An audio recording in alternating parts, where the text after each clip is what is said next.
This is Drop Tent Media Network. The fact that you just openly were like, he also has a lot of sex. His name is Monkey. I'm like mad at you for doing that. Like a whole tray of like different things that you would stick into the patient. You had to go into the patient's hole. It was a urology type surgery. So you had to do this. Hi, hello, welcome, Call the Bus. Neil Wood, Adam Nutter. By the renewing of your mind, the recycling. It's a flesh body world. Do it, human. Do it, sir, slimy reptilian. I've been going caseless. Caseless with the phone. No. That's what are you doing? Why are you doing that? Because I want to show people how mature I am. I want to show people how fucking... Listen, this is an old Travis. This is an old Travis Grant. This is a new Travis Grant. This is a new age. The new age. You know? How's it going? How is it that caseless and that shows maturity? Yeah. You saw that other bum last time with his case and it was cracked and they were like, I think you need a new case. And I was like, fuck off. And then I was like, you know what? I'm going to show the haters zero case. Yeah. And it's been going well. I'm doing no case. I'm doing condoms. Whoa. I'm not drinking. This is a whole new guy. Damn, dude.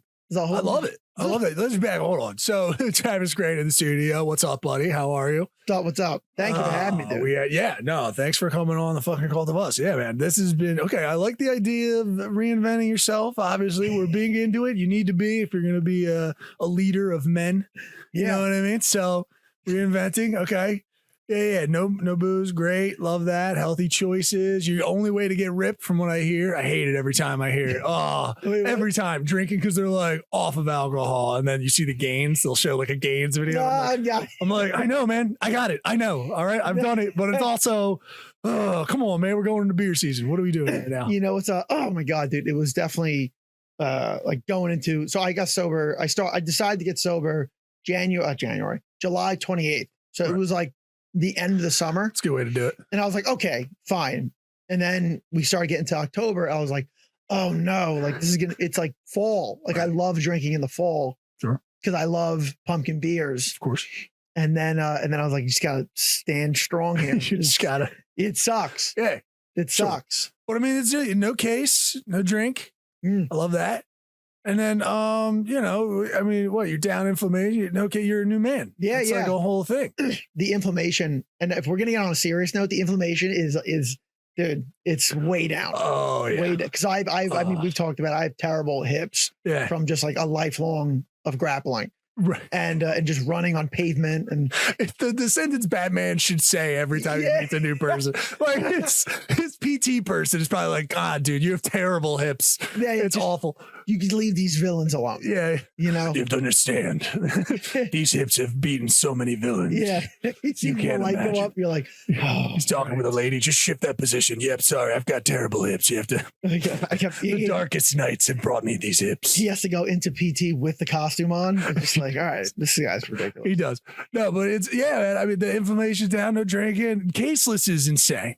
I feel like I can't even imagine going caseless on my phone, let alone wearing condoms. No, it's you know what's funny with the condoms? It's funny your reasosoning for wearing one like changes. What's going on in my throat today? Take a break, dude. Let's fucking come to a full stop in this podcast. I don't give a shit. Edit mark now. Yeah, there we go. Boom. Leaving it in. Yeah. It's so I always wore condoms. Yeah. But the reason has changed. Oh, interesting. When I was younger, I was afraid of like catching something. Sure. Like a disease. Yeah. Okay. So I was like, I don't want to get herpes. We were different on that. I don't want to get gonorrhea. Then you get older, you're like, I'll take a pill. Right. I don't care. Yeah. But if I don't wear a condom, I'll get a chick pregnant and she'll fucking keep it. Damn. We inverse. That's the exact inverse of me. I always wore condoms up until like college, till a woman was just like, I don't want you to do that anymore. I'm on the pill, you know. And thankfully no one in my family listens to this, but it's because I don't want to hear that. It was like, yeah, mom, raw dog, what's up? But no, it was a steady relationship, like coming up on a year or whatever. And she was like, hey, let's not. I'm safe. You know what I mean? It's all good. And I'm like, I don't know. Yeah. I really hemmed it hard, like a fucking, kind of being a dick about it a little bit. Like, I don't know. I don't know if I'm ready. You know, she's like, all right, stop being a fucking bitch about it. Just take the condom off. And I'm just saying, I don't know what's going to happen. Like, but it all worked out in the end. And then I'm a dirty boy. People know about this. Oh, okay. I got the old HSV2, dude. I got the old herpes. Really, yeah, baby. you? Oh, yeah. Everybody man. knows. Talked about it on Kill Tony. Absolutely. Years ago. Oh, really? Oh, yeah. But I get it. I love that it's flipped for you. You're like, I'm being an adult now. I got, it was like, at first it was just, I didn't want anything gross. And then mine was all kids. Mine was just like, because my sister got pregnant very young. Oh. Bless her heart. Love all my nephews. Mine was like, it was different for you. It was, yeah. Mine was the exact, I was like, no. I'm going to accidentally get someone pregnant. I know it. Well, that because of your sister, it was a reality for you. Right. For me, I didn't know anyone. So I'm on Long Island. I'm from Long Island. Long Islanders don't want to take responsibility ever. Like, we never grow up. We're just like, you guys still are denying Sandy, right? Yeah, we're denying. They're like, it didn't come through here. We don't know about it. We're living on our parents, so we're 35. Like, we're just like adult babies. Like, we just don't. That's just like that's a lot of the culture down there. Yeah. So I think I knew, like, in high school, in college, that if a girl ever did get pregnant, she would take care of it. Like, we would take care. We would take care of it. People would be like, "Yo, listen, I'm 24 years old. I'm not being a father." That's fucking wild. We're not. We're both agreeing here that we're not going to be good parents. Like, that's such a wild thing. Like, but then you start getting older, and chicks start to be like, "Well, I want a kid, and my time is ticking. You'd be a good dad," and then you get caught in a position. My cousin Vinny shit. Yeah. You're like, "Whoa, I'm not fucking a good. I'm not a." And that, as I got older, my friends started knocking chicks up, and then the chicks kept it. Damn. And then I was like, okay, now it's a reality. Now that can happen to me. Right. Not like when I was growing up. When I was growing up, I knew it wouldn't happen. Now I'm like, I think it would actually happen. Right. Well, did you know growing up that it would happen, but that the kid would be okay, because really you're relying on the parents of the chick and your parents to be like, we'll all move in together. Yeah, but we'll go into a sitcom immediately. Like, it's such a wild, also like Italian influence, Ray Romano. Like, oh my God. Like, it's all right if I get a chick pregnant and I'm 22. We'll all move in together. Yeah. Everyone's going to be taken care of. We got meatballs. It's going to be okay. It's like, we can move in with our parents then, and then we could just like, they won't mind. They'll love a little baby. And it's so unfair that you see that happening. On a serious note, it is unfair because imagine you're a parent to two kids and you're like, for like, I don't know, let's say 27 years, you're just nothing but the best parent to your kids.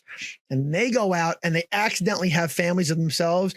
And then you're pulled back in. You're like, well, I guess I got to help out with the parenting thing again.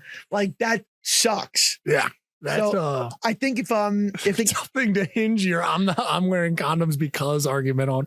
I think if I were to knock up a girl and she did want to keep it, I would do my absolute best to put it all on me. I wouldn't bring my parents into it because my parents have had enough.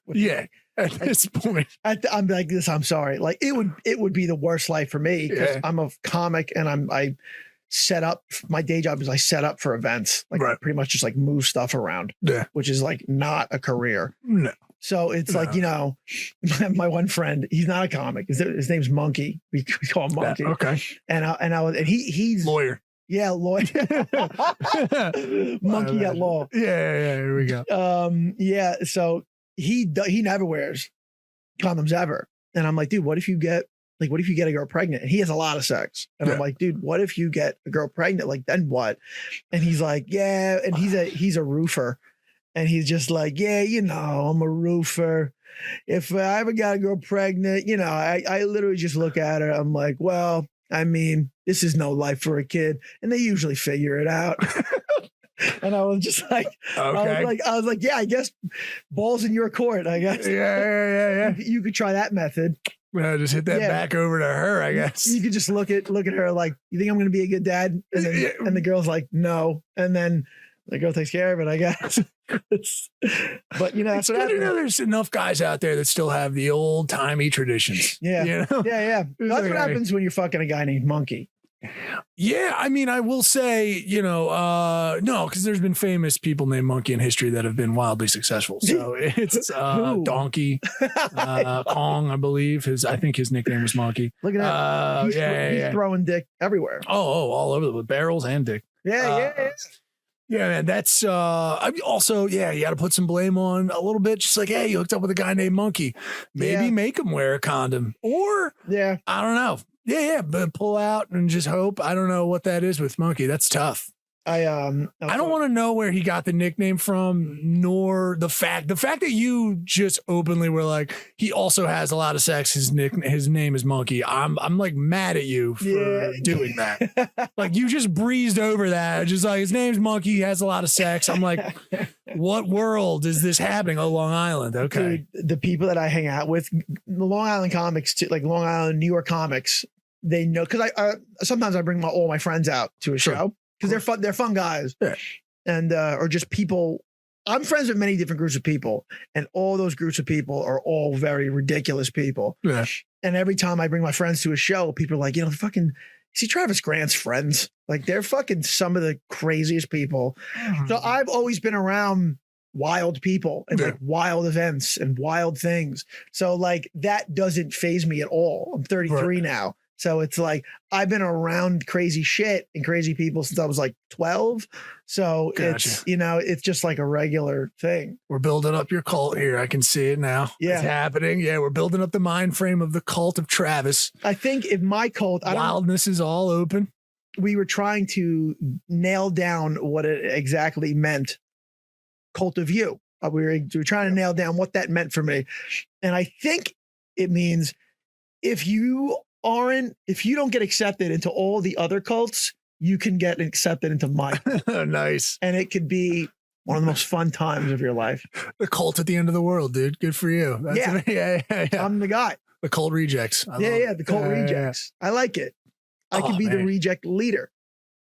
I mean, 12 kicked off the wild days. What happened when you were 12? I mean, 12 formative years for me, I will say as well. So it's, I mean, I guess when you first go into middle school, that's when you first start going to parties, like me, I did. All right, we get it. You were popular. Yeah. Whatever. I'm very popular. I know. I was 11.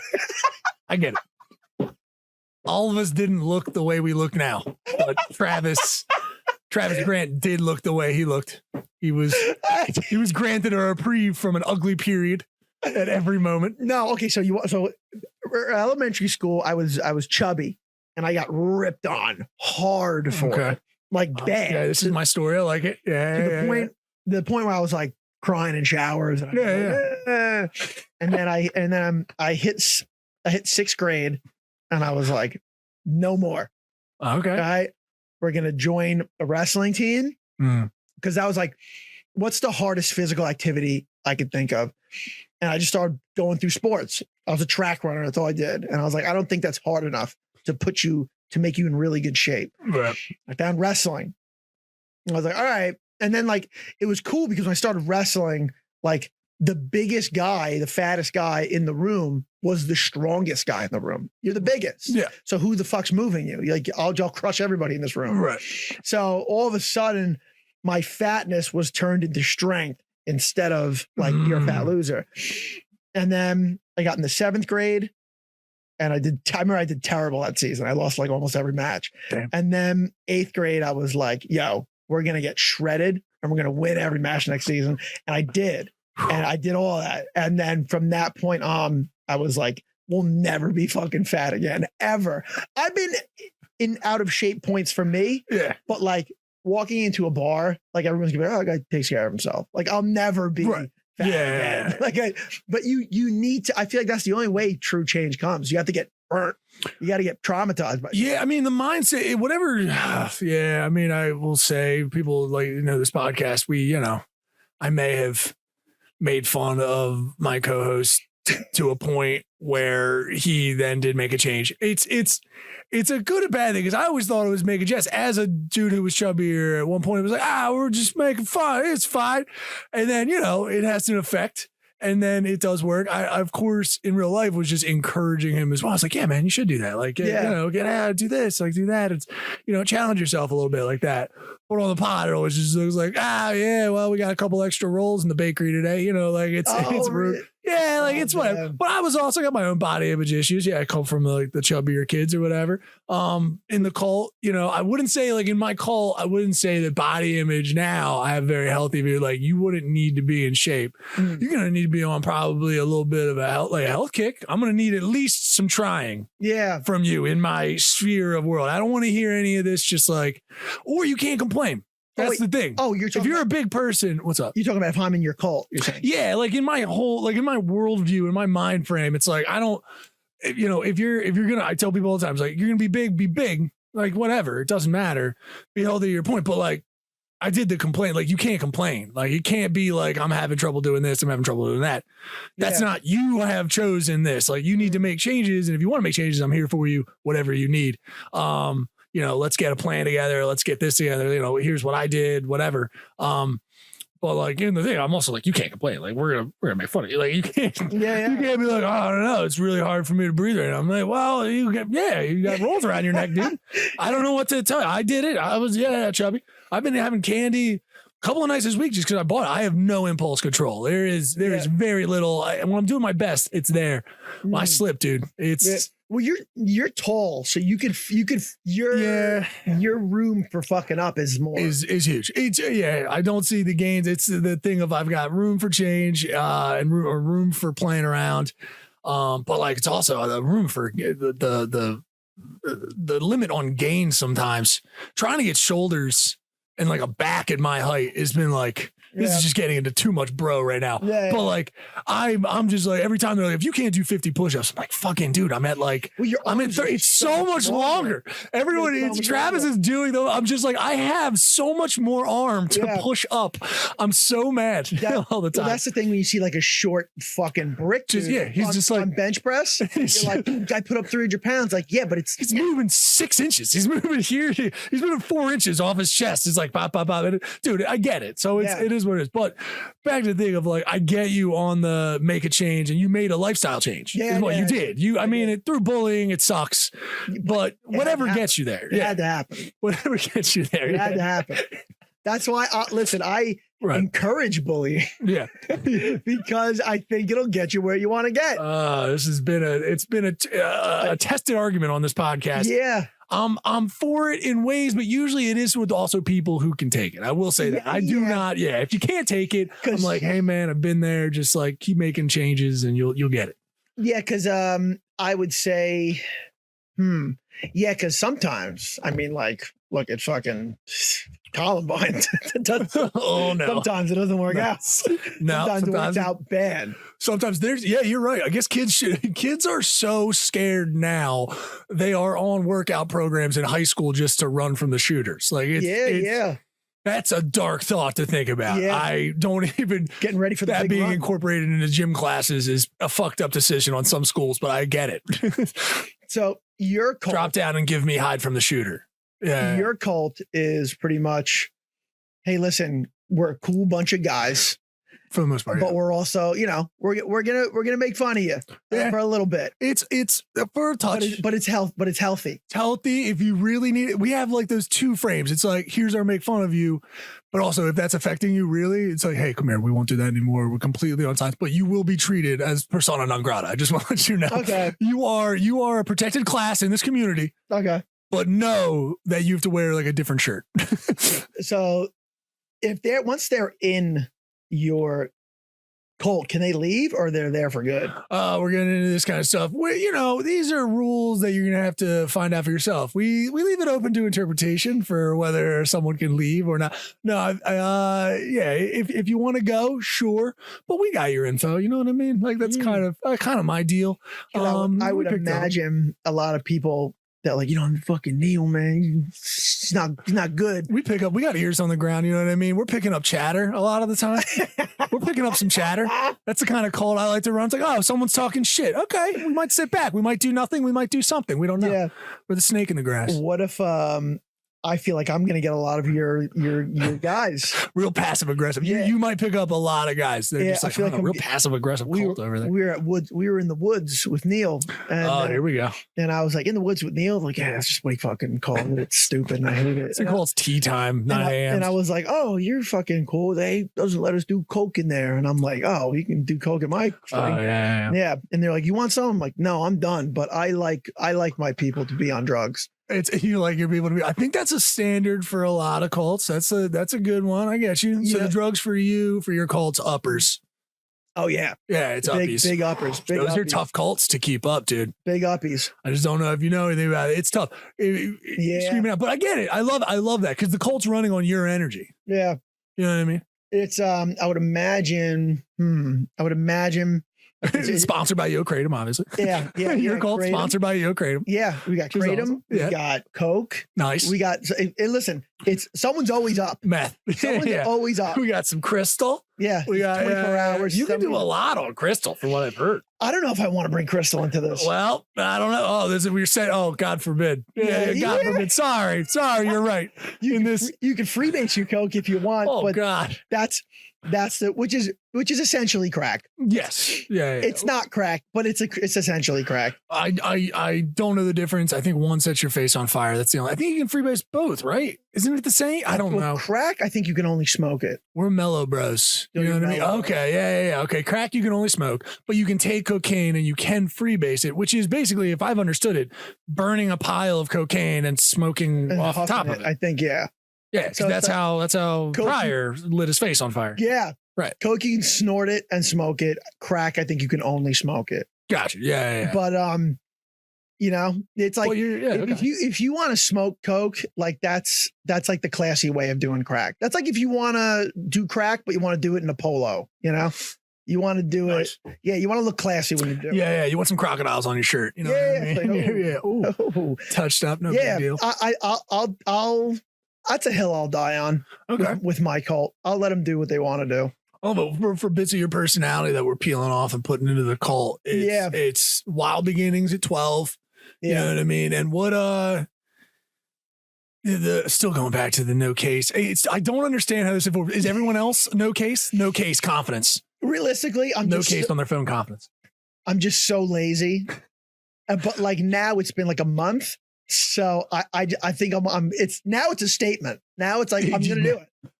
I have seen it, and I've mentioned this to people, and they will be like, look at me like I'm crazy. Like I'm like, you don't have any case on your phone. You're just rocking no case. And they're just like, I'm an adult. And they make me feel, and I'm like, you have it. It's as if we don't have it on us all the time. And which means the probability of you dropping it is exponential. Like Dude, I had some close calls this week. You just dropped it when we got on the fucking podcast. Yeah, you just dropped it on the floor. I did. Fucking ceramic floor. You should have seen me. You should have seen me. I've been doing shows here in Philly all week. I've been having a fucking great time. Yeah. I think every time I step out of my car to go do a show, I whoop, and then I quick press my body against it, like, and I like brought it down and put it back in my pocket. Yes, absolutely. I've done that so many times. Why I had that cat like reflexes?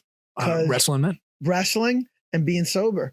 So sure, that's what I want from listen, you want to do coke, you want to be a wrestler, you want to be cool in my cult, cool, but you got to have cat-like reflexes. I wish in my worldview and my universe, I could say that I was the almost dropped it guy. I am I can't believe he juggled it that many times and still dropped it guy.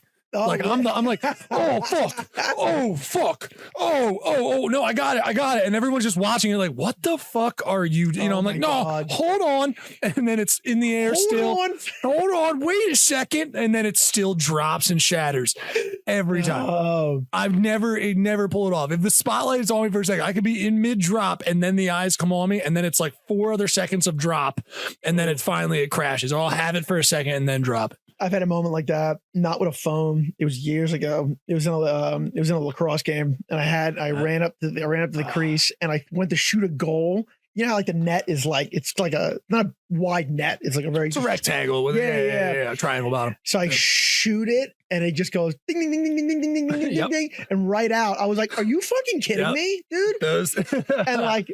I got on the sideline. They were like, what the fuck was that? I'm like, I don't know what the fuck that is. Like, I could try to do that for the rest of my life and that'll never happen again. No, I can't believe we're gonna bro lacrosse time. No, I also played lacrosse. No. Think of. I totally agree because I've also had the shots. It's the only time where you could, because it's like you're playing pool right at the end of exhausting yourself.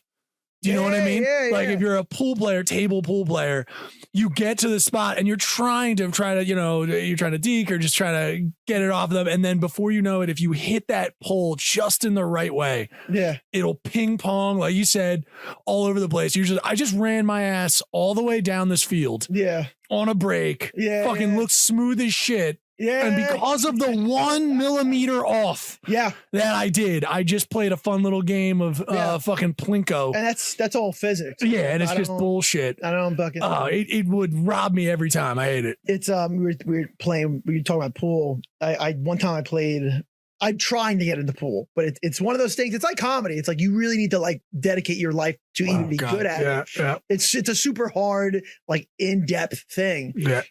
And I entered this pool tournament in New York City, and I was like, oh, I'm gonna get fucking fucked up. You went straight tournament, and I won my first game. And I was like, it was a good match, but I ended up winning. And I was like, oh shit, like you just won your first like New York City pool tournament. Right. I go on next, and this like flamboyantly gay guy gets on, like walking like that, and I was like, and he had a glove, like a mitten, and I was like, oh shit, didn't he? I was like, he's definitely gonna wipe me off the screen. I won so I get the first break shot. I miss. He sinks every single shot and gets me the fuck off the table in less than like 3 minutes, dude. That's right. Like he's just and then we all sucked each other's cocks after. You have to. Yeah. You have to. So it was a different type of tournament. You guys were. I was like, I didn't know that's what happens to the losers. And and they were like, close the doors. Own the cucks. Pool hall. Yeah, that's what we do. We're never playing pool again. Oh, yeah. It's great that you had a Charlie Murphy version of him with Prince. He walked over like, yeah. Like, I was like, is that the guy I'm playing? I'm like, all right. He served us pancakes. At first, I'm like, when I first saw him, I was like, do gay people play pool? I feel like because in my head, I was like, I feel like only like old men that smoke cigars play pool. Yeah. And then he put on the mitten, which makes the pool stick slide. And I was like, oh, there's no way it's really called a mitten. No, it's probably just called a glove. But I love you made him gay and you made it a mitten, didn't you? It's a fingerless mitten. That's what it was. It's a fingerless mitten. Damn. But it makes the pool stick slide. Yeah. And I was like, oh, he's good. He's like, no chalk here. No chalk here. I want it lubed up. It'd be great if that was just a ploy the whole time. He gets done with you and he's just like, hey man, listen, next time. Like, he completely drops the act. Next time, dude. You know what I mean? What can I say? Yeah, I was fucking with you a little bit. I'm not gay. Yeah.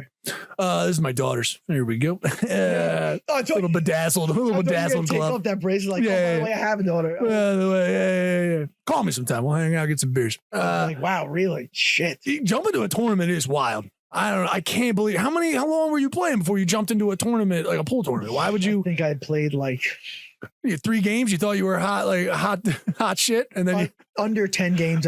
That's insane. Under 10 games. Okay. Your Colts got brazen confidence. There is. That confidence is wild. You want to hear something like along the same line of that confidence? Of course.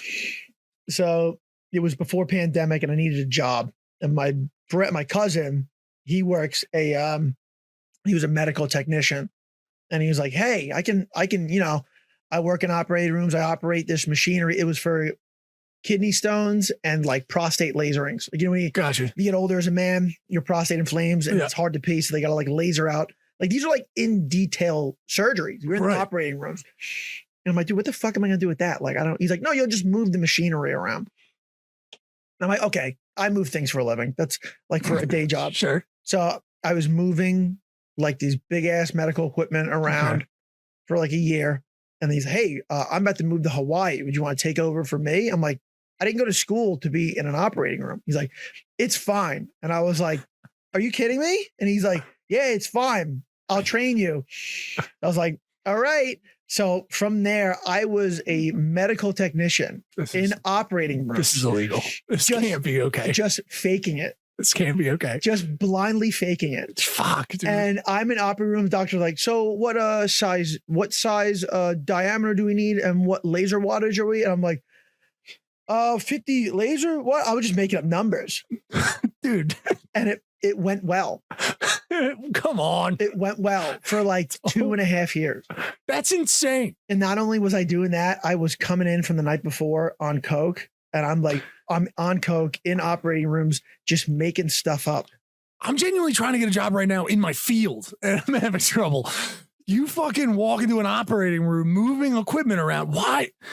Dude, Travis. And it was Fucking the confidence. and it was Did you look up videos? Was there anything you could reference? they gave me like a CD-ROM. Of course.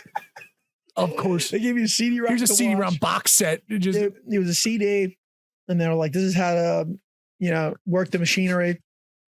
And it was like fairly easy. I'm surprised the doctors were asking you anything. Like, I'm surprised because I'm in my head at first, the way you pitched it, it's just like, okay, it's pre-surgery, right? Obviously, you just need to be able to get the machine onto that floor and put it in the room. It's moving the machinery. Yeah. And that, okay, I got it. And they just need someone who can move heavy stuff, knows the equipment to move heavy stuff.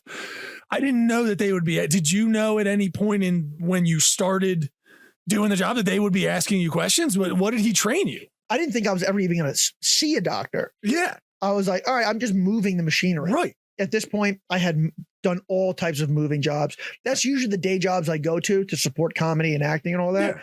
It's just, hey, we need some fucking strong guy to help move this thing from point A to point B. Or strong and smart, so you know you're not fucking, you're not an idiot, you're not going to kill somebody. Yeah, you're not going to, you're going to strap it We up. got to get it on a truck, we got to do this, whatever. Yeah. I've only done moving jobs. Right. So I'm like, no Okay. problem. Sure. And I worked that job for a year. And then my cousin, he's like, hey, I'm taking my family and I'm moving to Hawaii. And I was like, what? And he's like, yeah. And I was like, all right. So like, because I was my cousin's cousin. Like everybody at the company was like, oh, that's Greg's cousin. Okay. You know? Gotcha. Yeah. So you're the end. Yeah. I had the end. What did he train you on? Like, He would like, hey, I got a case. That's what they call it. Like if you have a case, Okay. I have a medical case, which is a surgery. A case Okay. is a surgery. Gotcha. And like, hey, I got 3 cases at so-and-so hospital. Right. Come through and just shadow me and just see how I use the machine, Yeah. see how I talk to the doctors, see what we had like a whole tray of like different things that you would stick into the patient. You had to go into the patient's dick hole. It was a urology type surgery. So you had to like do this. Okay. You had to. The doctor did it, but I had to hand him the right thing. You were the fucking assistant. Like, I thought there was like a nurse. So then Because these are inpatient. This is like these surgeries, right? Not necessarily done in like a hospital, but could be done in like an outpatient situation as well. some were outpatients, some were in real deal hospitals. I genuinely, dude, we're so short staffed in this country. What the fuck are you doing in there? Well, that's Just you backwards hat with the medical stuff over top of it. Yeah. Just, Well, it was like because when you go to like a hospital, us as not medical professionals, we don't see behind the veil. We don't see behind the curtain. So we just think that like, oh, these people are like super people. Like they have the right answer for everything. And if they don't have the right answer, then they have plan B, plan C, plan D. Like it's much more correct and much more professional on that side of the world.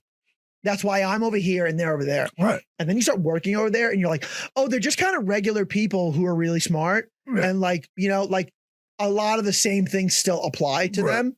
Like they could be hungover. Yeah. I mean, like it's frowned upon, but like I've definitely seen like some nurses like, yeah, I shouldn't have went out last night. And I was like, what? You serious?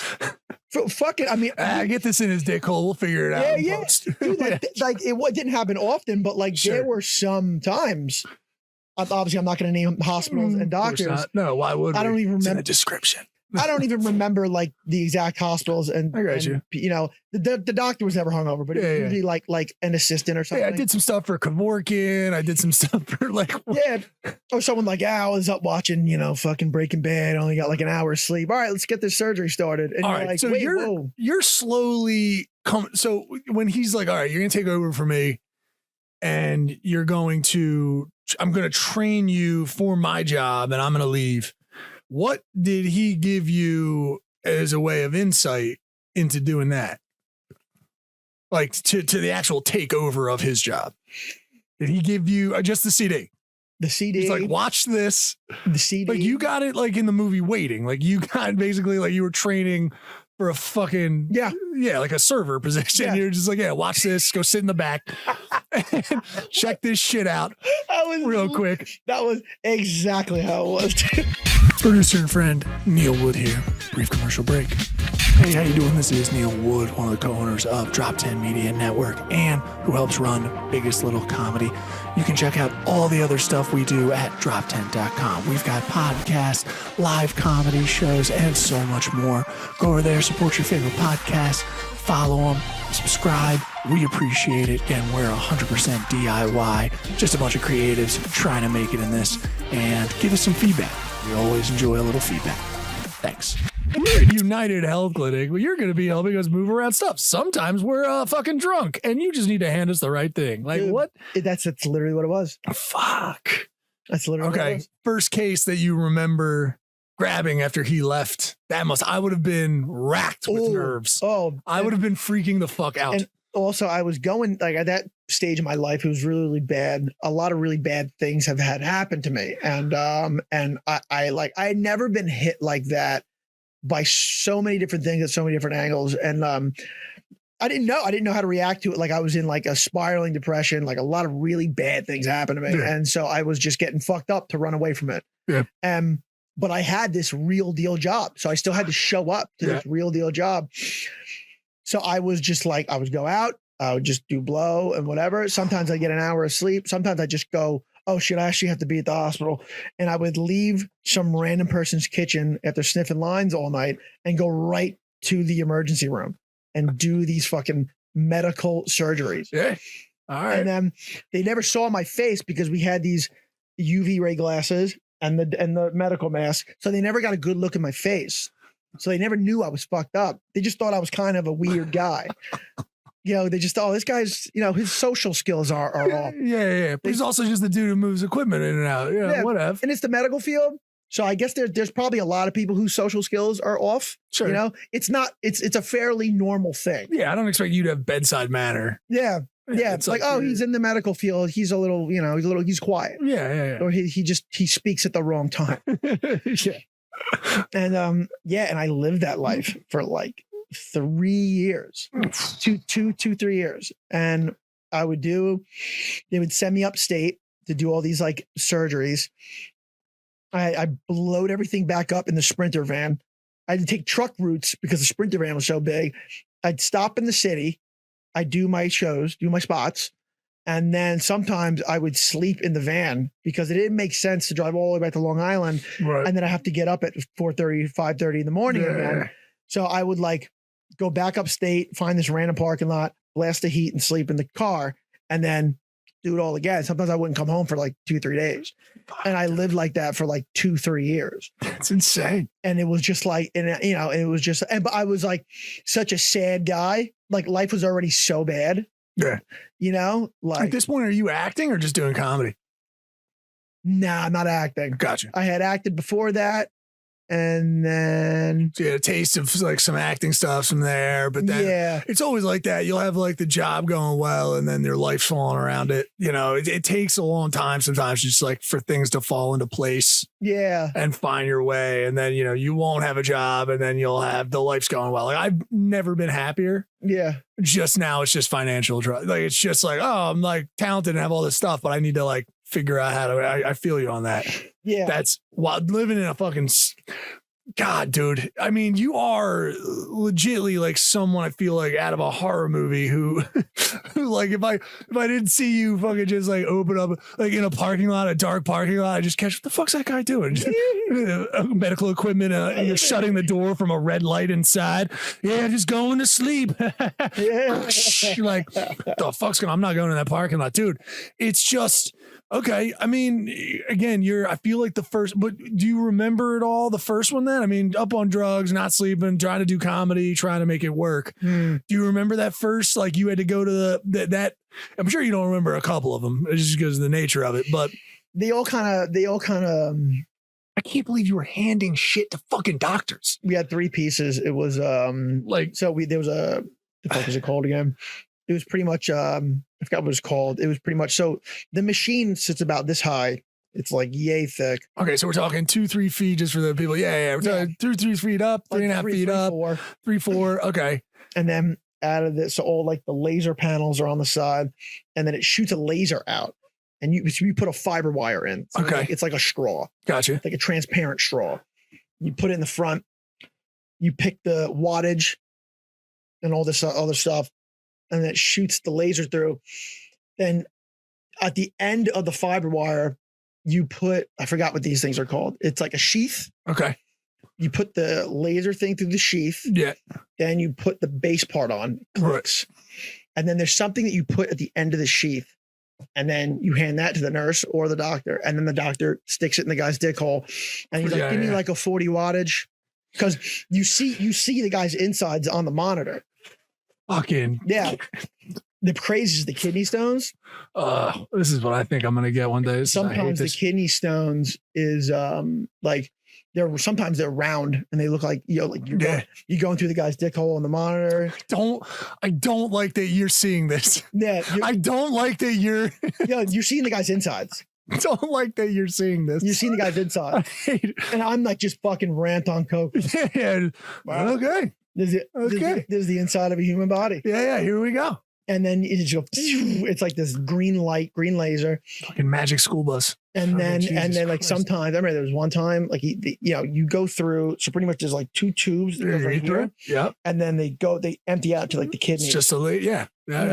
Yeah, and then so once they empty out into the kidneys, it's like, and then sometimes you see them, they're all sitting there. You ever see like a nature show and like a turtle's nest? It's like they go into the sand hole and then it opens up and there's only Right, turtle like a eggs. chasm. Yeah. That's what one looked at. Dude, one guy had like 65 fucking. Oh, this is, dude. I drank so much coffee and shit. I'm so fucking worried. Yeah. Okay. Yeah, my All mouth right. is twitching Ooh. out because I had 2 cups of coffee. Yeah. I feel But you. yeah, and I dude, so like, and then sometimes they'll and they'll break them down. Sometimes if they're round like that, they'll extract them. Yeah. And surgery takes anywhere from like an hour, 2 hours. You're fucking dipping out in between. No, I'm good. What's up? Yeah, 45 watts. Nice. Good. oh, you're not Good. Oh no, I would go to the bathroom. Do it, and just- Tootsky. Yeah. Yeah, Do it, back. Tootsky. And like there was sometimes I would do coke in the bathroom and come Pass it back.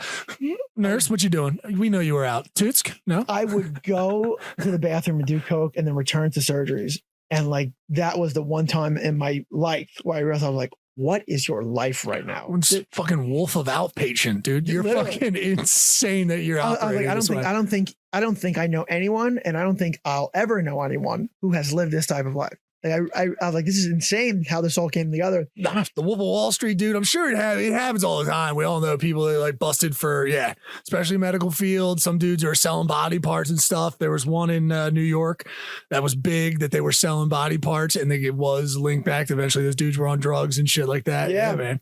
It's wild, dude. It really is. But yeah, just and then sometimes you can get what's called the Jax stone. You ever play the game Jax? Yeah. Oh, It looks like a Jax. Oh, And no, yeah, pinpoint in the middle if you don't, because Jax is like a 1930s game. I don't know if kids play it still, but yeah, it's got center mass, right? And then it's got little offshoots. yeah. So it's like that, and then it's got little offshoots with like little maybe little pustules or whatever, not pustules, but like little nodes at the Little end. branches that Yeah. branch off it. Some people can have those. That's called the Jax stone. All right. And then those ones they gotta break those down, and then they pretty much get like pretty much like a net. Yeah. So it's like this thing, and It's good to know there's a Long Island blue collar dude at the other end of that being like, I got it. I know how it works. yeah. I owe somebody There we go. $20 from last night. If you can't get it, my uncle, I'm telling you, he can figure this out. Then they take whatever that out and they put in this other thing. It's called a basket, and they just like and then it does that, and then you scoop it in the net. Close And the then it net. comes in, and then they You bring it drag out. that out. Yeah, and you just like empty the debris out on the thing. How often do they? I've heard that sometimes they keep shit like this. Did anyone ever ask to keep those weird fucking things? The guy's out. Yeah, no, I know the guy's out. I mean, usually after, I don't know, every once in a while I hear and see, it's like, they let me, like dentists who let you keep stuff. And sometimes, I don't know. I thought you're not supposed to, but then every once in a while, some people are like cool, some doctors or whatever. It's like, yeah, you can keep it if you wanted it, I guess. Like, if it's something extraordinary, right? Like the guy with like 60, 70 stones, yep, then they'll let you keep it. Cause it's like, I had this guy even walk in here. Yeah. So if it hurts enough, if the pain threshold is enough, yeah, then they'll let you keep it. If it's an oddity. It's really strange. And I still to this day, I don't know like the correlation. I really don't. So most people that we would get are older. They're older men. Sure. It tends to happen more in men, and it tends to happen more in men over the age of like 55. Gotcha. That's like a large portion of who you're getting. Okay. All these guys come in, dude, their dicks are enormous. Dude, this one guy's dick, I kid you not. They're unconscious. So it's soft. It's not hard. Yeah. Dude, I'm not kidding you. It was like that, dude. Okay, we're looking at soft sixer. A nice soft sixer and a half. We're talking like a soft 8. I'm a blessed man, but I understand. No. Yeah, okay. No, you're seeing a lot of long dinghies, a lot of long old dinghies. I was like, what? But like, it's funny because bless his heart, dude. You can't get hard if you have these stones. Yeah.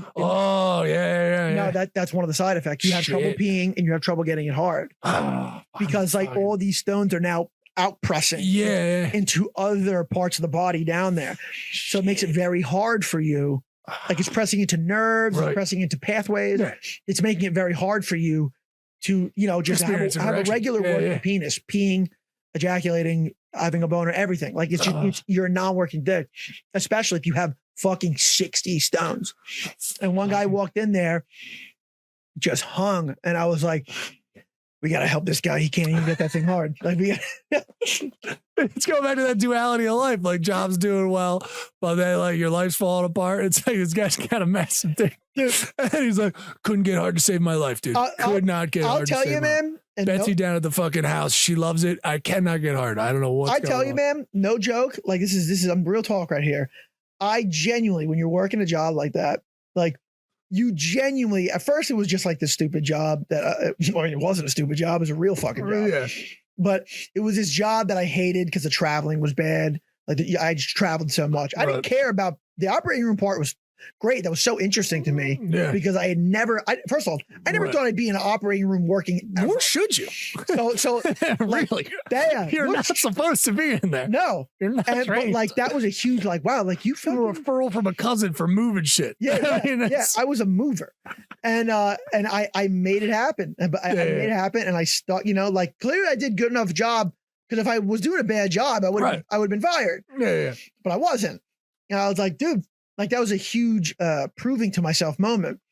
But I just hated travel. Right. And that was a company's problem. Like the company, they didn't schedule you right, and hey, listen, I got to do shows. I can't be working like a fucking 12-hour day. I'm not going to make my show. Yeah. Whatever. But the one thing I ended up getting from this job was like a real responsibility to like help people. You're like this guy, this is going to sound stupid, but like this guy with a huge ass dick and he can't use it. I was like, even on a hangover from the night before, I was like, yo, we got to help this guy. Like, yo, come on guys, we got to help this fucking guy. Like, and I was like, and I was rallies you. Yeah. And I was like, it was almost like my hangover went away. And I was just like, all right, what wattage do we need? Like I was paying attention in there. I was like really focused, really paying attention. Love it. Granted, I shouldn't have been in there in the first place, but you'd be surprised that like some people, you may be one of them, when you're put in a real situation like that, how much you can actually achieve, how much you can actually do. Yeah, dude, that soft dick empathized you. Yeah. You felt sympathy. You were just like, I love to think that like right before you were thinking about quitting, Yeah. Like right before the surgery, you're in the back, just like, man, I don't know if I could do this anymore. And you see the patient come in, you're like, yeah, he hasn't been able to get hard. And then you look at it, no, we got to save him.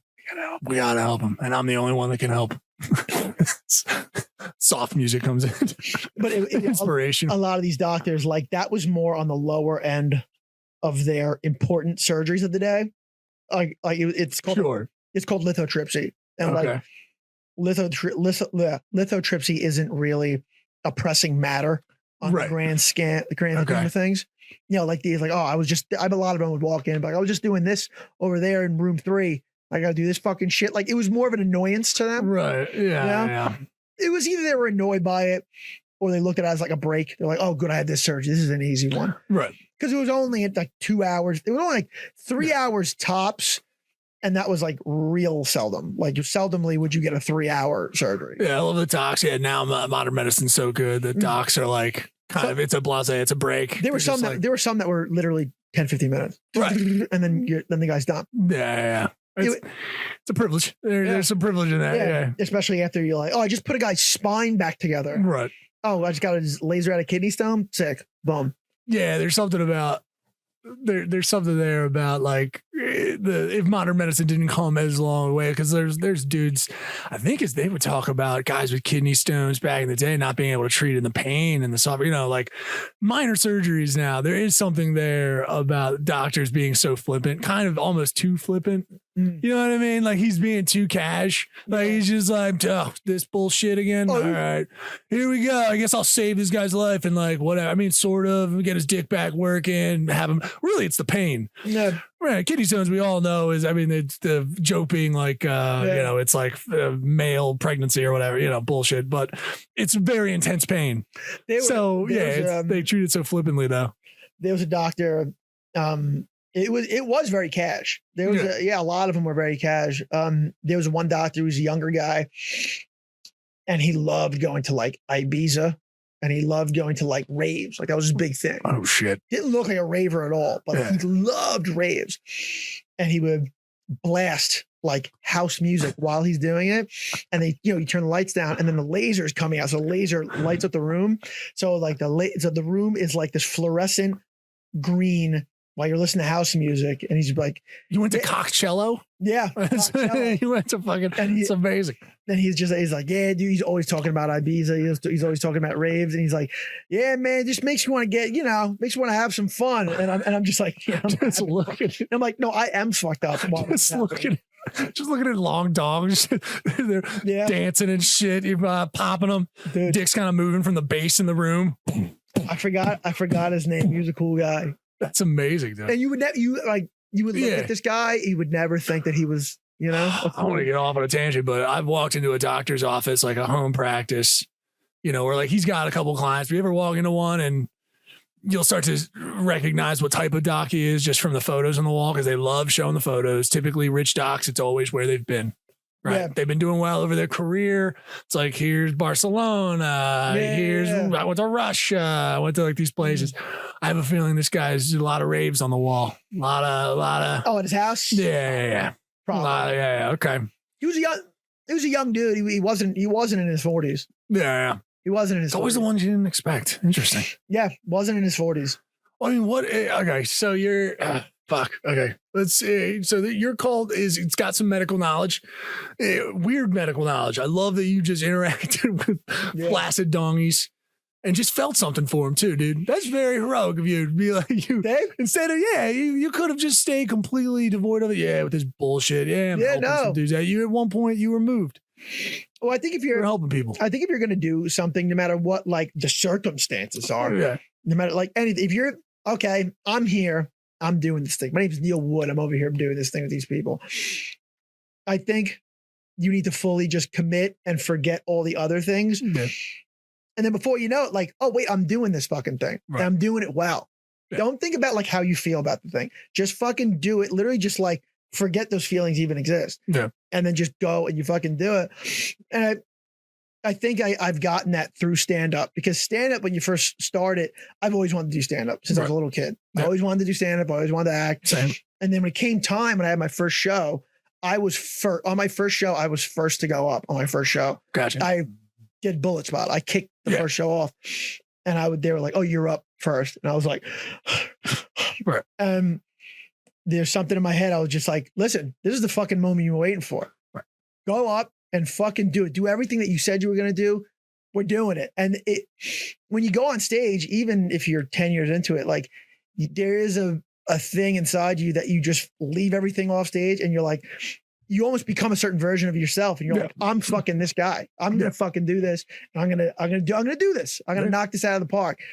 And I think like just doing shows again and again and again over the years, I think that strengthens that ability in yourself. Yeah. Sometimes it can be seen as blind confidence. A lot of the time, that's the troubling mix. Sometimes you see that in comedy and comics, where it's like they've developed that, but without the success or like honest justification of the laughter. You know who I'm talking about. It's like, okay, man, we get the confidence, and that's amazing. You have the confidence. That said, wasn't exactly what you thought. Those comics and I always go through the thing of like, it's what pulls me away from being overly confident. I'm always like, dude, you're not shit. Like, you know what I mean? I always come back to like, there's always room to grow. Come on out. But you need to have that compartmentalization. I definitely have that. Thank God. It's an East Coast. I feel like it happens in East Coast comics as well. Like but like you're both confident enough to be insane to like just do it. Yeah. And then you have the thing of like humbleness of like I made strides to get here. And what I did differently, and those types of things. I can still fail. Yeah, you know what I mean. But let's go in with the blinders on. But I can still pull it away and mess up. But I think that's what makes it. Because the overly confident, it's fucking worst. I see that. I think the thing with East Coast as to why a lot. I mean, listen, all scenes have the people who are.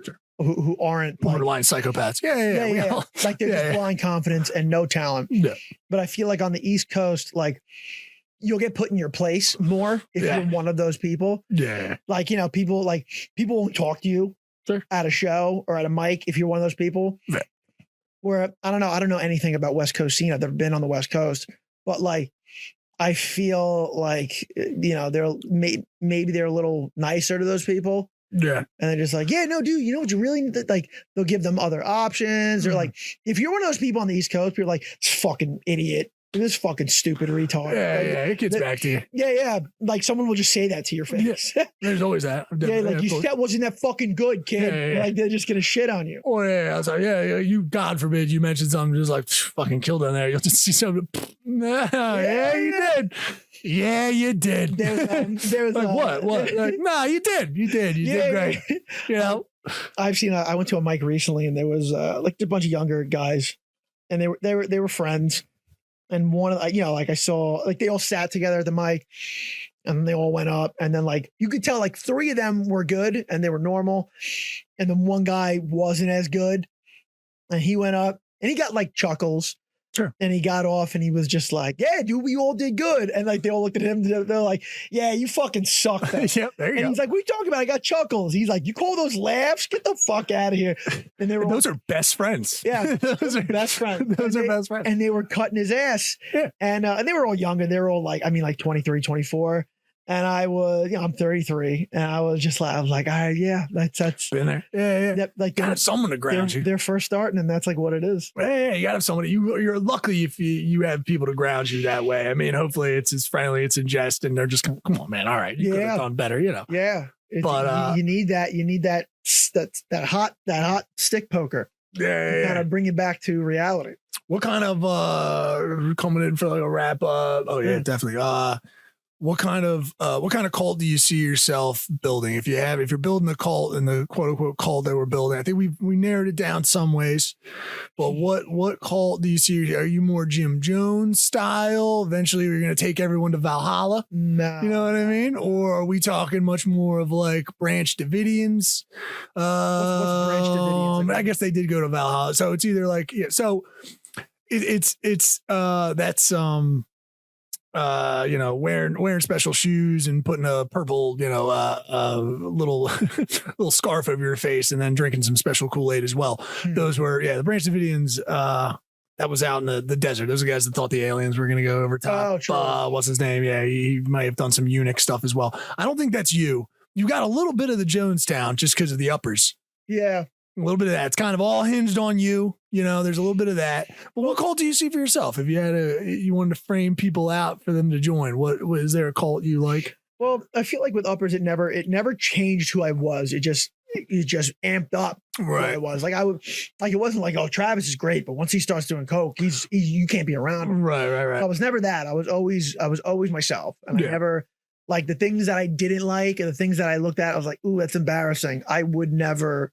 I stayed that. Yeah. No matter what I was under the influence of. Gotcha. I don't know. I have a good grasp on like who I am. So these are party drugs, not necessarily a Jim Jones situation. These are, they're shared with everybody. Everyone's allowed to have them. Whatever I'm about, I've always had a good grasp on. Yeah. And I stayed throughout. I think I would want to be a cult where we all agree on something, building something, whether it's like an actual structure or like some type of business or some type of, I don't know, service. And we provide that thing, that service, that building, that tool. Okay. And we are always like, we are the best of that thing. Yeah, this is Lord Rael territory. All right. The second coming of Jesus. You might be a little bit more modern. He's basically just selling merch. I like it. I like it. Like, oh, you want a boat? Oh, you got to go to the Travis cult because they have the best boats that no one even like. You can buy a boat from them, but it's not like a Travis cult boat. Yeah, okay. Like something like that, you know? Yeah. I would want to be known for something sick. Like, oh, these guys specialize in this fucking thing.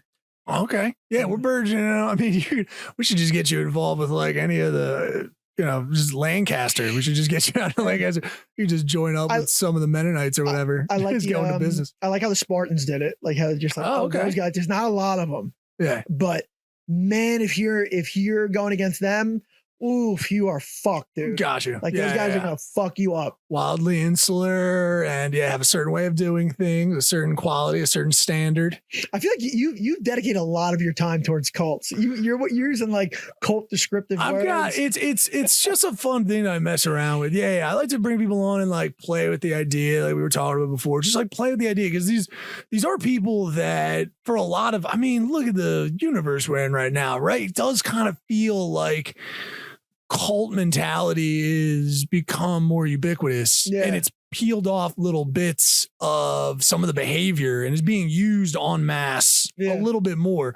And us as comics, we're really just trying to find people that think we're funny. Like, you're not gonna be funny to everybody. You really want to find the people that you're funny for and rock out with them and have fun. It's not a cult, obviously, but they're clearly, we're great. People are connecting on things. I mean, you might just like my artwork and oh, he's like multi-creative and that's cool. And I fuck with him. So I'm playing on the words, but it's also just such an interesting concept to play with how we meet people. And like, if we had these ridiculous ways about us, if we took, like you're talking about maybe on Coke, we take and even on stage, we take a certain percentage of ourselves, we put it up to 10, right? It's like, what does that look like? Yeah. What are you joining for? Who are the people that love you on stage? And if you all got together, who the fuck are you? Like, I love that you guys are out trying to huck, fucking business, just being like, yeah, Travis is super funny. Also, he can help out with your dick pains. I don't know if you know that, but he moves equipment around and can blast some sweet lasers into your dick. Yeah, dust them off. Give him a few practice rounds. I mean, he's gonna have fun in there while you're doing it. He might play some EDM. He learned from the best.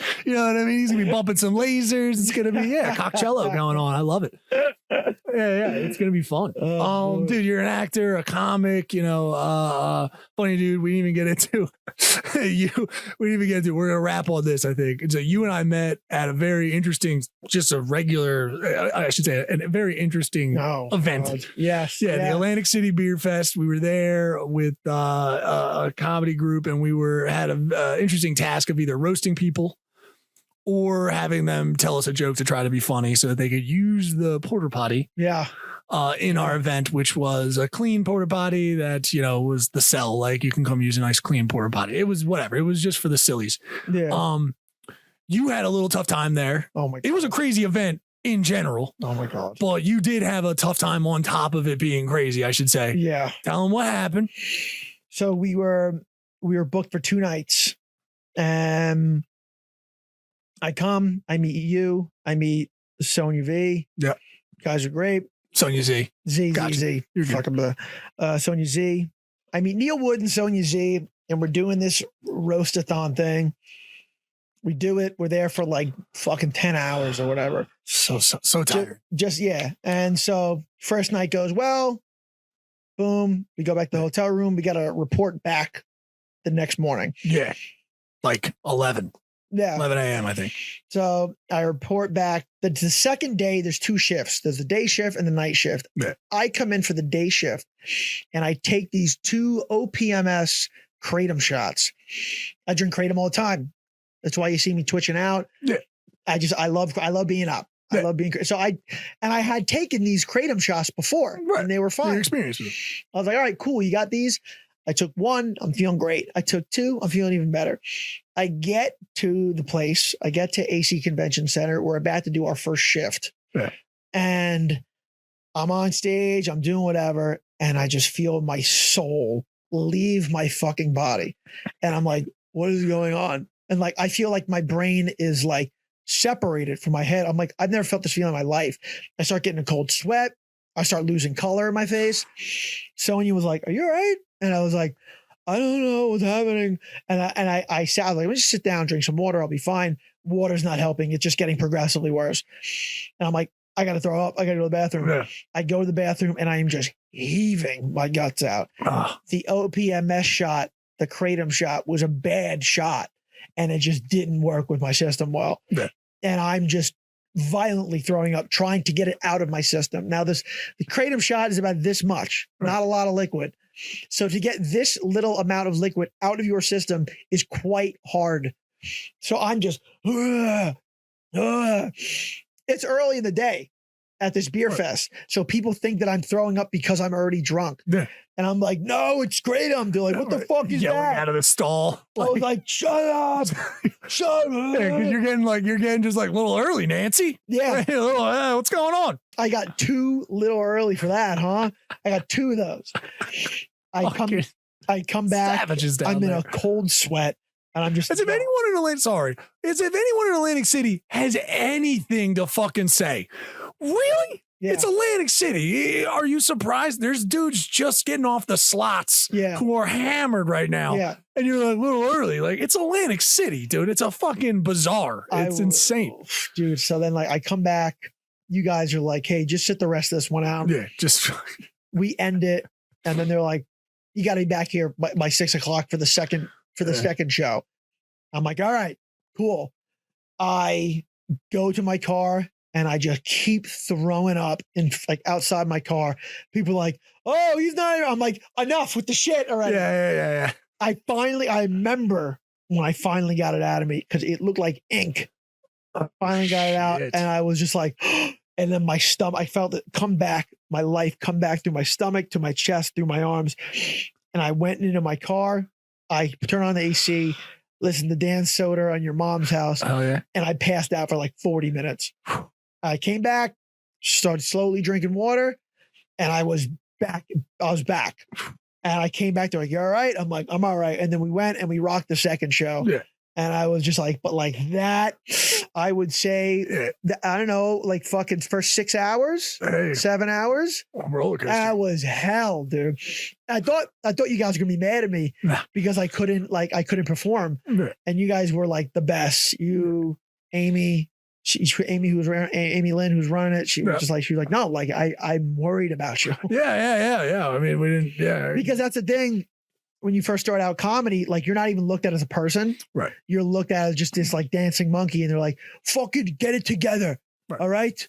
You know, and I just like, and just, yeah. Also, like growing up as a wrestler too, you're also like looked at as that, like get it together and get out there and wrestle, get out there and fight. So I think like everything that I've done in my life, I've always just been looked at as like, I don't give a shit what you're going through. Get it together. Yeah. So I was like, these people are going to be mad at me. I need to pull it together, which that freaking out made the sickness worse. Right. And then I got back and you guys were great. And I was like, all right, thank you. I mean, it was a wild situation where I was so fucking spent after 2 days of Rosie. I don't want to say I did too good of a job. You did a great job. Thank you.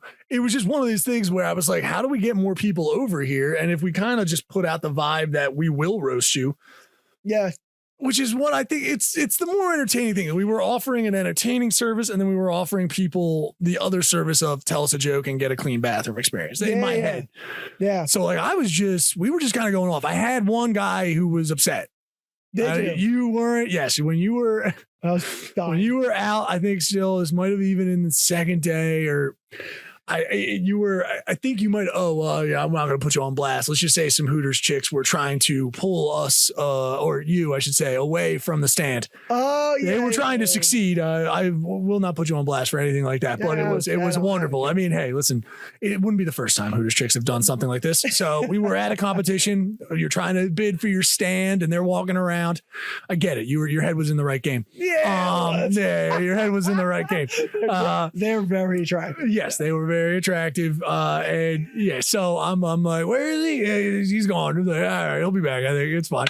But it was the thing where I'm like going, like where we started to get like a crowd at a couple of points. Like we would just get a crowd and we'd just be, yeah, step right up. We're trying to do like almost the vaudevillian kind of like circus barker kind of thing. Like step right up, grab a thing. Well, and I realized I was going a little too far into the crowd, like, because people are just gathering to see what happened, and we're comics, so I'm just kind of like, yeah, step right up. Just like, wow, those shoes today, I started kind of dip into the crowd when I shouldn't have been. And one dude is just he just exploded. Like you could tell he was a dude who was teased. I get it. I was teased in high school, and he was teased, and I just kind of was like, oh yeah, look at this lady. Oh, that's cool. You put on whatever. Again, this is just all dumb shit off the cuff. It was like, all right, you got your mom's tablecloth, and you put it on as a dress. Good for you. I wouldn't go with it. That's me, whatever. And then he just explodes off to my left. He just yells to the entire, he just goes, why are we making fun of what people are wearing? And I just look at him like, was he chubby bald white guy? Man. Yeah, he was. How did you know? I think I was there. Yeah, okay.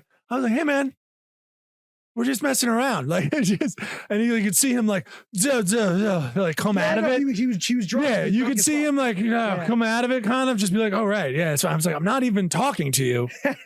Like, why don't you walk away from where we are? Like, it was kind of a thing of like, you're not in. This isn't online. I'm not coming at you directly. Like, walk away, bro. Like, it didn't make any. He was like, and just like kind of came out of it and walked away. It was exhausting. It was fun, but and everybody for the most part was just like, again, these are people that are also telling you in the bathroom that you're a fucking Nancy, and like these are hardened people. It's fine. I did it. I did that same event the year before that. Oh right. And they had a tent like outside, like we weren't in the convention center. We were outside somewhere, and that was the first one I ever did. And that was the first time that I did it. And I realized like Jersey people are just a different breed of people. They really are.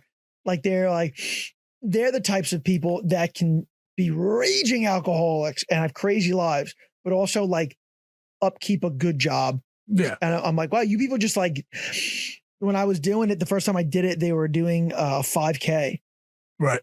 And then they get done with the 5K. They did the same thing for this year too. Yeah, did they do some runners. Yeah, except it was such a bigger event. There was a race that basically ended there. Yeah, and you'd see. Yeah. So the first time they do the 5K, and then they end up at the beer convention. Right. And I was like, "Oh, you guys ready to get drunk now?" They're like, "We were already drinking," and I'm like, "For the race?" Yeah. And they're like, "Yeah." For the race. Yeah. I'm like, how many beers you drink during the whole race? Like, about like 6 or 7. I was like, you drink 7 beers during a fucking 5K race? Yeah. And they're like, yeah. I was like, I cannot do that. Yeah. And also, I mean, they look, so it was like, yeah, those gains did not have it. No. You ran a 5K to essentially drink 7 beers. You just had 13, no, at least 3,000 calories. Like you are at net neutral for the rest of your day, which is fine, but that's how they operate. It's probably like 1,000. Like I think of Bud Light's 120. Could be if you're doing Bud Light's 120. Let's just do Bud Light. Yeah, if you're doing, if you're in Bud Light's 120, some of those beers, dude, crafts are like 300 cal. And that was actually a big craft. Yeah. It was a craft festival. You're hitting, I mean, they're 300 cal for a sip. I mean, they got the little cups, so you have to try to go at it. But like whatever they're drinking during the race, it's hysterical in the way that people wash out. And then you're just sweating beer at the end. Oh. You're walking around sweating beer. Oh, I smell like shit on that ride home. Yeah. Oh, it's a beautiful ceremony that we do in Jersey, dude. It's a beautiful. Kill a 6-pack of IPAs for a race. Like you are out of. I'm on a pumpkin stout in the morning, and then I'm having a lighter oatmeal stout after. You're just God. Like, come on. 2 laps down, oatmeal stout. I can't. Yeah. I run all the time, and I could. Yeah, beer running is something I've done, but people want to do it as like a a little like, hey, it's fine because I ran. It's like, nah, man, it's all right. You're a functioning alcoholic. It's okay. That's fucking, and I'm so bad at long distance running already. Sure. You got bad hips. Yeah, but you should not be running. even before the hips. Sure. I was Well, wrestling is need to run, but you guys run in a certain painful way. You guys don't like, you're not running for the sake of running. You're running to get to a goal. Yeah. So you don't give a fuck. Lose weight and just like put yourself through hell. Yeah, because the wrestling Just match is hell. Ride up the old endurance. Because wrestling match is hell. So you have to put yourself through more hell. Yeah. So the match itself doesn't feel Just like hell. feels, yeah. Yeah. And then that guy's putting himself through hell too. So you have to put yourself through more hell than the match and through more hell than that guy. Yeah. So you're just living hell for like years and years and years and years. Yeah. I never loved it. I liked it. I never loved it. Yeah, I couldn't. I couldn't do wrestling. I mean, It's too fucking ridiculous. I mean, honestly, if I was just straight up with you, it was two factor. Hmm. It was one, I know there's a lot of punishment. I think I can go through it, but it's a lot of that. And yeah, I would lose weight. I could not do a single. I was like, dude, I'm in the kind of shape where if they see my titties, I'm done. Like you're gonna see my big fat titties, and I don't want to be in that situation. And honestly, that was probably the nail in the coffin. I was like, we can't do wrestling. We have to do basketball. I think we're doing basketball, the height and everything. So were you chubby and then you got tall and the chub went away? You were tall and chubby. My mom put this into context a little bit too. I did work to stay chubby in a way that I didn't know I could do. Again, like mom's side's Italian family. It was more of just like, how many plates can you get down? So I'm already got it set up where like reward is food. Yeah. Food is reward, like kind of thing. So 7th grade, I have to have a surgery. I get my appendix taken out, whatever, blah, blah. But the whole time I'm home, I'm just crushing food. Yeah. I am destroying it. Like it's insane. I'm talking a full hoagie, an entire bag of Cheetos, adult, like fun, like king size. Yeah. And like a milkshake. Like, if I can get it on the daily. Yeah. Like it's just, it's a nightmare. So with that, I was just getting heavier. I was getting bigger, but it was just, so it was both tall, uncoordinated, and chunky. I will say firmly in the place of chunky, my little boobies. You know what I mean? I had shirts with the pull marks. Like, do you know what I mean? The fat guy pull marks where you're constantly pulling it so the shirt just develops it. Okay. I've told that before. Yeah, 100%. Yeah. I was just like, oh, man, the whole time. Yeah, it's chubby bad, insecure. So I was like, there's no way I'm doing wrestling. I need to train to get to wrestling shape for a singlet. Well, that's why I did wrestling, because it was a really good workout and it got me ripped. Right. Like, but as far as like anytime I would be wrestling someone, like, you know who you're wrestling? That guy's like second seed in the weight class, and he did this. And I'm like, oh, I don't know all that. And they're like, you don't know all that? I'm like, no, I don't care. Right. They're like, what if you lose? I'm like, no, then I lose. I don't. Like, I'm already on. You already accomplished it. Yeah. I'm already super ripped because of wrestling. Right. I'm on a tough sport, so chicks think I'm cool and tough. You got a little bravado. It's a huge, important thing to you growing up. Sure. That's it. I got what I came for. Two thoughts. I got what I came for. If I, whatever medals I won along the way, fucking cool. But like, I got what I came for. So I really don't give too much of a shit about much else. Yeah, no, that's fair. I love it, dude. And that's that. And then people, because I feel like I could have been really good. Right. Like I had the athleticism, and I remember just like every time, whether wrestling or jiu-jitsu, people would get mad at me. They're like, well, you fucking take it seriously. And I'm like, well, I don't give a shit. Like, I don't care. I never cared. Yes, I just never cared about jiu-jitsu. I never cared about wrestling.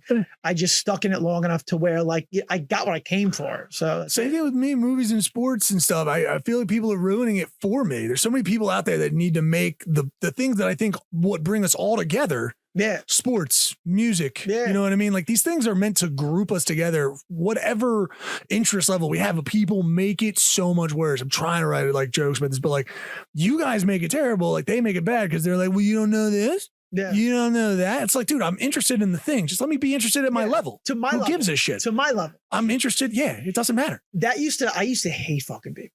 It's the worst. I encounter all the time. I try to say, like, if we get those people out of it, we can all just be like, oh, yeah, I love this. Tell me about it. I mean, I'm interested. Like, I'm down to learn more. Yeah. I'm not like, I only want to know this. Like, tell me why I should be even more interested. You know what I fucking can't stand, dude? I can't stand. My friend used to do it all the time. He stopped because we got older. But whatever. He does a little bit now. But when we were younger, it was a real big thing that pissed me the fuck off. He would, like he'd play a song and I'd be like, oh, like, what song is this? He's like, you don't know this fucking song? Here we go. Dude, you don't know who this is? Oof. Or I would play one of my songs and he would just be like, what kind of gay ass song is this? I'm like, yo, shut up. That's my fucking song. Yeah. I like this fucking song. Fucking pussy. Shut the fuck up. Everybody smack the fuck out of you. You're so annoying, dude. Yeah. And then he would always say some dumb shit like, he's like, yeah, I guess I'd like this song if I was a lesbian at a bowling alley. And I'm like, what?